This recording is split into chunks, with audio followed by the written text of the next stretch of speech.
2026 বিশ্বকাপের আগে আবারও শিরোনামে লিওনেল মেসি।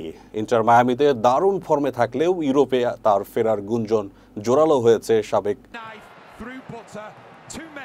সতীর্থ সেস ফ্যাব্রিগাসের সাম্প্রতিক মন্তব্যে। সাম্প্রতিক ছুটিতে মেসি গিয়েছিলেন ফ্যাব্রিগাসের বাড়িতে, যিনি এখন ইতালির ক্লাব কোমোর কোচ।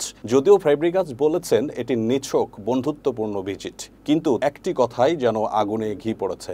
ইতালির সিরিয়াতে নবাগত কোমো এখন বেশ কিছু অভিজ্ঞ তারকা খেলোয়াড়কে দলে টানতে আগ্রহী। ইতিমধ্যে আলভারো মোরাতার নামও ক্লাবটির সঙ্গে জড়িয়েছে।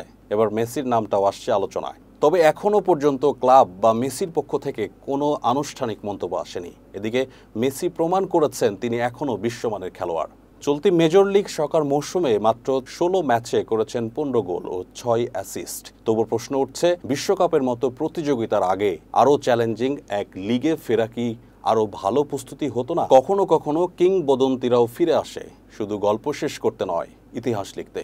মেসির যাত্রা কোথায় গড়াবে তা সময় বলবে, কিন্তু এই গুঞ্জনই প্রমাণ করে তিনি এখনও একইভাবে মানুষের হৃদয়ে, আলোচনায় আর প্রত্যাশার কেন্দ্রে থাকেন।